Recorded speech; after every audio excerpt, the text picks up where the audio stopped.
Hello दोस्तों, आज हम फिर एक नया टॉपिक लेके आए हैं। गॉसियस एलिमिनेशन मेथड, गॉस ब्लोपन विधि। ये जो मेथड है वो आपका कोई भी एक इक्वेशन के लिए रूट फाइंड आउट करने का काम नहीं करता। ये मेथड हम लोग सीखेंगे कि अगर हमारे पास लीनियर इक्वेशन का सिस्टम दिया हुआ है, रैखिक समीकरणों का निकाय दिया हुआ है, तो उस रैखिक समीकरण निकाय में जो हमें एक्स वाई जेड या फिर X one X two X three इस तरह से जो फंक्शन रखे होंगे उनकी वैल्यू हम कैसे फाइंड आउट करते हैं, ये चीज इस टॉपिक के अंदर हम लोग सीखने वाले हैं।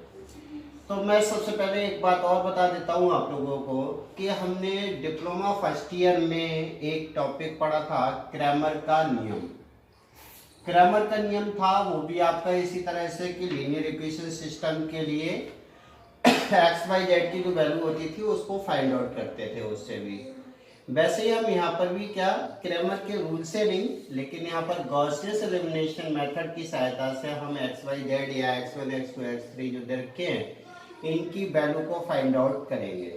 अब देखिए जैसा कि यहाँ पर क्या रखा है, गॉसियस एलिमिनेशन मेथड। एलिमिनेशन मेथड का मतलब ये है कि हम क्या करेंगे कि प्रत्येक एक इक्वेशन, दो इक्वेशन को सॉल्व करते चले जाएंगे और एक वेरिएबल्स को उसमें से कम करते चले जाएंगे, कम करते चले जाएंगे और उसे सॉल्व करते करते हम एक वेरिएबल जब बचेगा लास्ट में तो उस वेरिएबल की वैल्यू निकालेंगे, उस वैल्यू को उससे ऊपर वाली इक्वेशन में पुट कर देंगे, फिर दूसरे वेरिएबल की वैल्यू मिल जाएगी, फिर दो वेरिएबल की वैल्यू तीसरी इक्वेशन में पुट कर देंगे। इस तरह से हम जो कि इससे क्या करते हैं, एक्स वाई जेड या फिर जो कि X one X two X three dot dot dot X N की वैल्यू को निकालते हैं।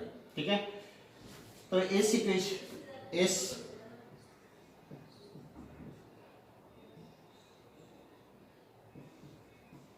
विधि की सहायता से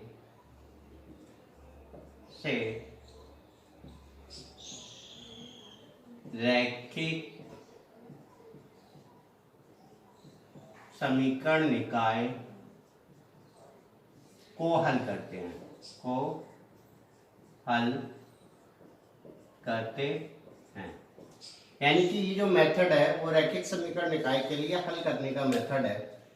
अब देखिए एक बात तो मैंने आपको बता दी कि हम क्या करते हैं, एक इक्वेशन में से दूसरी इक्वेशन को घटा के एक वेरिएबल को रिड्यूस करते हैं पहले, फिर दूसरी बार में दूसरे वेरिएबल को, फिर तीसरे वेरिएबल को, इस तरह से करते चले जाते हैं। दूसरा मेथड इसका और हो सकता है कि अगर हमारा रैखिक समीकरण निकाय है तो हम इसको आव्यूह की सहायता से, आव्यूह की सहायता से भी इसको हम क्या कर सकते हैं, सॉल्व कर सकते हैं। वो भी आपका गॉसियस एलिमिनेशन मेथड ही कहलाता है, आव्यूह में भी इसी का मेथड होता है। तो हम क्या करते हैं, जो भी इसको हम A X equals to B type में लिख लेते हैं, A X equals to B. तो जो भी ए आएगा यानी कि आपका X one one A one two dot dot dot A one N, और ऐसे ही A two one A two two dot dot dot A two N, ऐसे ही यहाँ पर हो जाएगा ए एन वन और यहाँ पर ए एन एन, और इधर हो जाएगा आपका X one X two dot dot dot X N, और इधर हो जाएगा आपका B one B two dot dot dot B N. ठीक है, तो ये वाला मैट्रिक्स जो होगा वो हमारा ए कहलाएगा, ये हमारा एक्स कहलाएगा, और ये वाला मैट्रिक्स बी कहलाता है आप दो। ठीक है, तो ए एक्स इक्वल टू बी। अब ए और बी की वैल्यू हम लोग निकाल चुके हैं यहाँ से, ये ए हो गया और ये बी हो गया। तो हम क्या करते हैं, इसको ऑगमेंट मैट्रिक्स के रूप में लिख देते हैं, जी डॉट ए डॉट बी, ऐसे करके लिख लेते हैं ए डॉट बी। यानी कि इन दोनों को एक साथ लिख लेते हैं। लिखने का तरीका हमारा ये होता है, A one one A one two dot dot dot A one N, और उसके बाद में ऐसे डॉट लगा देते हैं ए टू वन, और यहाँ ए एन वन, और इधर हो जाएगा ए टू एन, और इधर ए एन एन। यहाँ आ जाता है B one B two dot dot dot B N. ये आपका A B, A dot B यानी कि ऑगमेंट मैट्रिक्स कहलाता है, ऑगमेंटेड मैट्रिक्स कहलाता है ये। तो इस मैट्रिक्स के लिए हम क्या करते हैं, सॉल्व करते हैं, इसको सोपानक रूप में परिवर्तित करते हैं। सोपानक रूप सोपानक रूप अब मैं बता दूं आपको कि सोपानक रूप क्या होता है। कि सोपानक रूप में हम क्या करते हैं, डायगोनल से नीचे के एलिमेंट से या पहला एलिमेंट 1 और बाकी नॉन जीरो एलिमेंट्स, उसके बाद में सेकंड रो का दूसरा एलिमेंट 0 और बाकी नॉन जीरो, ऐसे ही यानी कि 0 का अगले रो में ऑर्डर कैसा हुआ हो, बढ़ता हुआ ऑर्डर में दे रखा हो, तो वो रूप जो होगा वो आपका कहलाता है सोपानक रूप। ठीक है, अगर कोई भी हमें मैट्रिक्स सोपानक रूप में कन्वर्ट हो जाती है, ठीक है, तो अगर लीनियर इक्वेशन सिस्टम कंसिस्टेंट होगा यानी कि संगत होगा, तो उस कंडीशन में क्या होगा, इस मैट्रिक्स की रैंक और इस मैट्रिक्स की रैंक यदि बराबर आती है तो लीनियर इक्वेशन सिस्टम कंसिस्टेंट होगा, अदरवाइज इनकंसिस्टेंट होगा। अब जब कंसिस्टेंट होता है तो जो हमारे यहाँ पर बचता है, वैल्यू बचती है, अगर रैंक बराबर होगी यानी कि 3/3 की ये है तो 3/3 की ये भी होगा, 5/5 की ये है तो 5/5 का ये भी रह जाएगा। तो अब इस तरह से रैंक हमें पता लग जाती है। अगर जैसे मान लीजिए इसकी 2 है तो इसकी भी 2, इसकी 3 यानी कि दोनों की मिला के ये पूरा 1 कहलाती है और ये अपना 1 कहलाती है ना। इस तरह से हम रैंक कहते हैं। तो अगर ये दोनों रैंक सोपानक रूप में परिवर्तित करने के बाद में rank of A dot B equal to आ जाता है रैंक ऑफ ए, तो जो रैखिक समीकरण निकाय है वो कैसा होगा, कंसिस्टेंट होता है। ठीक है, और उसके बाद में हम क्या करते हैं, जो वैल्यू निकल के आती है उसकी इस x से मल्टीप्लाई कर देते हैं और उसके बाद में उन इक्वेशन को सॉल्व कर लेते हैं, x y z की वैल्यू को फाइंड आउट कर लेते हैं। ये आगे विधि से निकालना हो गया। हम लोग यहाँ पर ऐसे भी कर सकते हैं, सीधा सीधा, जैसे कि मैंने पहले बताया। आइए क्वेश्चन की सहायता से इसको देखते हैं, अच्छे से समझ पाते हैं।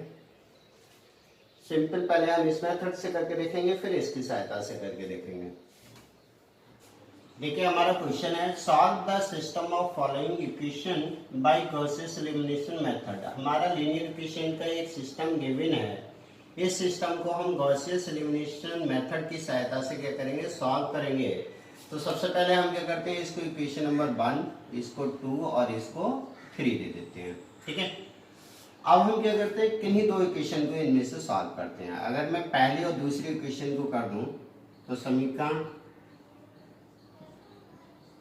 1 में 2 से मल्टीप्लाई कर लेते हैं, 2 से गुणा कर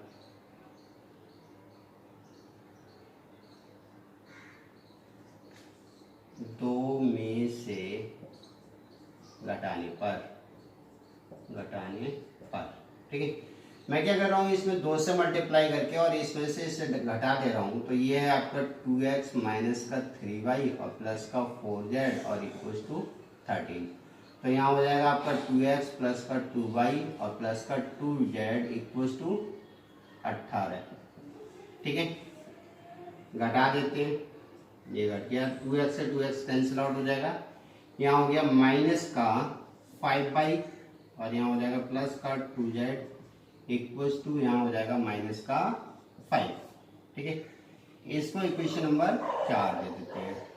अब हम क्या करते हैं दूसरी बात में कि समीकरण 1 में 3 से मल्टीप्लाई, 1 में समीकरण 1 में गुणा 3 से।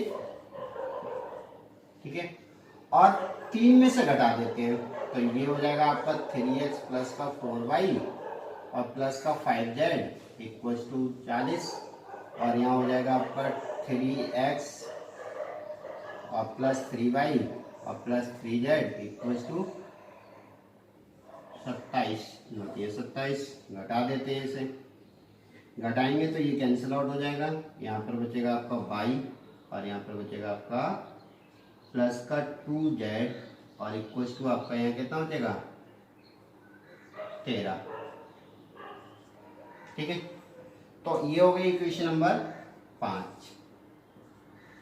अब हम लोग लेते हैं समीकरण 4 व 5 से।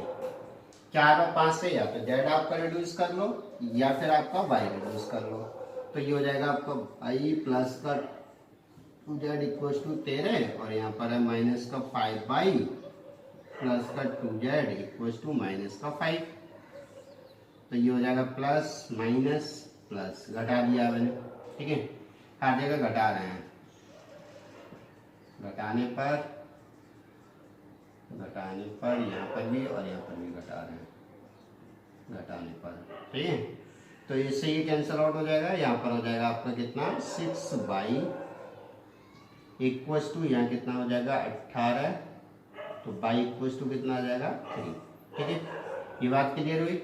अब y की वैल्यू किसी एक इक्वेशन में रख देते हैं। y का मान समीकरण 5 में रखने पर y का मान समीकरण 5 में रखते हैं। 5 हमारी ये रही, y की वैल्यू यहाँ पर पुट करेंगे तो ये हो जाएगा 3 प्लस 2z इक्वल्स टू, तो 2z इक्वल्स टू कितना हो जाएगा 13 माइनस 3 इक्वल्स टू 10, तो ये आ जाएगा z इक्वल्स टू 5, ठीक है। ये हमारी z की वैल्यू मिल गई। y और z का मान समीकरण 1 में रख देते हैं। y तथा z का मान समीकरण 1 में रखने पर, ठीक है। जब समीकरण 1 में रखेंगे तो हमें x y की वैल्यू कितनी मिली है 3 और z की वैल्यू 5 इक्वल्स टू कितना है 9, ठीक है। तो 5 3 8 हो गया, ये हो गया 9 माइनस 8 इक्वल्स टू 1, तो x इक्वल्स टू कितना आ जाएगा 1, ठीक है। इस तरह से हम क्या करते हैं x y z की वैल्यू को फाइंड आउट करते हैं। ये चीज हमारी कहलाती है गॉसियस एलिमिनेशन मेथड। आई होप ये क्वेश्चन आपको समझ में आया होगा, ठीक है। अगर मैं इसी क्वेश्चन को किससे मैट्रिक्स की सहायता से करता हूँ, देखते हैं मैट्रिक्स की सहायता से अगर हम इसको करेंगे तो कैसे करेंगे, ये चीज भी समझ लेते हैं। ax इक्वल्स टू बी सबसे पहले लिख लेंगे, ठीक है। इसको क्या दे रहा हूँ a इक्वेशन नंबर, ठीक है। तो a की वैल्यू हो जाएगी 1 1 1 2 माइनस 3 4 3 4 5, है ना। यहाँ हो जाएगा x y z और इधर हो जाएगा 9 13 14, ठीक है। तो g a डॉट b आपका हो जाएगा आर्गुमेंट मैट्रिक्स, ये आ जाएगा आपका 1 1 1 2 माइनस 3 4 3 4 5 और डॉट डॉट डॉट करके हम लिख लेते हैं 9 13 14। अब हम इसमें क्या करते हैं, रो ऑपरेशन यूज करते हैं, इसको सॉल्व करते हैं, ठीक है। तो रो ऑपरेशन यहाँ पर मैं दो ऑपरेशन एक साथ यूज कर रहा हूँ कि R2 में R2 माइनस 2R1 और R3 में लगा दे रहे हैं R3 माइनस का 3R1। ये ऑपरेशन ये हमारे रो कहलाते हैं और ये हमारे कॉलम्स कहलाते हैं, ये आपको पता होगा। तो 1 1 1 आपका और 9 आपका ऐसा ही, ठीक है। इसमें से घटाएंगे 2 से मल्टीप्लाई करके 0 हो जाएगा, यहाँ पर 2 से मल्टीप्लाई इसमें से घटाएंगे तो ये हो जाएगा आपका माइनस का 5, इसमें से घटाएंगे यहाँ हो जाएगा 2 और यहाँ हो जाएगा 9 2 18 माइनस का 5, ठीक है। क्लियर है। 3 से घटाएंगे तो ये 0 हो जाएगा, यहाँ 3 से मल्टीप्लाई किया है तो यहाँ पर कितना बचेगा, केवल 1 बचेगा। यहाँ 3 से मल्टीप्लाई किया है तो यहाँ पर 2 बचेगा और यहाँ 27 यानी कि 13 बचेगा, ठीक है। ये बात क्लियर हो गई होगी। अब हम क्या करते हैं, इन दोनों को सॉल्व करते हैं, ठीक है। सॉल्व करते हैं, फिर इसको मैं ऐसा कर सकता हूँ R2 की जगह पे R2 प्लस का 5R3 ऐसा कर देते हैं 5R3। तो ये कुछ इस तरह से हो जाएगा, इसे इक्विवेलेंट का साइन लगा देते हैं, ठीक है। यहाँ पर इक्विवेलेंट का साइन लगाते हैं तो ये हो जाएगा आपका 1 1 1 और 9 आपका ऐसा ही रहेगा, ठीक है। इसको 0। अब देखो R2 प्लस 5R3, 5 से मल्टीप्लाई करेंगे इसमें और इन दोनों को जोड़ देंगे 0 हो जाएगा। 5 से मल्टीप्लाई करेंगे 10 हो गया और जोड़ेंगे इसे तो 12 हो जाएगा, और इसमें 5 से मल्टीप्लाई करूँगा तो कितना हो जाएगा, 13×5 65 और इसे जोड़ेंगे तो 60 हो जाएगा। ठीक है, तो ये हो गया आपका 0 1 2 13, ये तो आपका सही रहा। अब हम क्या करते हैं, इसको R2 और R3 को आपस में क्या कर देते हैं, रिप्लेस कर देते हैं। तो ये कुछ इस तरह से 1 1 1 9 0 0 और ये हो जाएगा, सॉरी ये हो जाएगा 1 2 13 और ये हो जाएगा 0 0। एंड दूसरा हम काम करते हैं कि जो हमारा R2 है, पहला हम काम करते हैं R2 को डिवाइड कर देते हैं कितना, 12 से, R2 डिवाइड बाई 12। ठीक है, तो यहाँ 1 यहाँ हो जाएगा 5। ठीक है, ये डॉट ऐसे ही लगा रहेगा। तो अब देखिए इसकी रैंक ये भी कितनी है, 3 रैंक है, और इस पूरे की देखेंगे तब भी हमारी कितनी है, 3 रैंक है। ये क्या कहलाता है, सोपान ग्रुप कहलाता है। तो इसमें जितनी नॉन जीरो रोज होती है, जैसे यहाँ पर 3 नॉन जीरो रोज हैं तो इसकी रैंक 3 हो गई, और यहाँ पर भी 3 नॉन जीरो रोज हैं तो इसकी भी रैंक 3 होगी। दोनों बराबर होते हैं तो लीनियर इक्वेशन सिस्टम कंसिस्टेंट होता है और हम उसके रूट को फाइंड आउट कर सकते हैं आसानी से।